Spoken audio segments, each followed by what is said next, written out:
ရှိတုန်းကရွာငယ်လေးတစ်ရွာမှာအရန်ဆင်းရဲတဲ့လင်မယားနှစ်ယောက်ရှိခဲ့ပါတယ်။တနေ့မှာတော့သူတို့မွေးထားတဲ့ငန်းလေးဟာထူးထူးခြားခြားရွှေစစ်စစ်ဥတုကိုစတင်ဥပေးခဲ့ပါတယ်။ဒါဟာသူတို့ဘဝအတွက်မယုံနိုင်စရာကံကောင်းခြင်းပါပဲ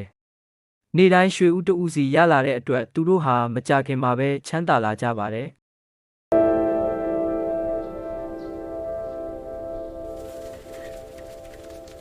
ဒါပေမဲ့လူလောဘဆိုတာအတိုင်းအဆမရှိပါဘူး။တနေ့တူပဲရတာကိုအားမလို့အားမရဖြစ်လာကြပါတယ်။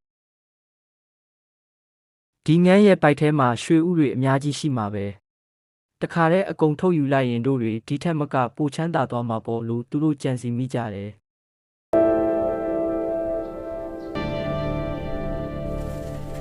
နှမျောစရာကောင်းတာကငန်းကိုတက်ပြီးဘိုက်ခွဲကြည့်လိုက်တဲ့အခါမှာတော့ဘာရွှေဥမှမရှိပဲတာမန်ငန်းတစ်ကောင်လိုပဲအသားနဲ့သွေးတွေပဲရှိနေပါတော့တယ်။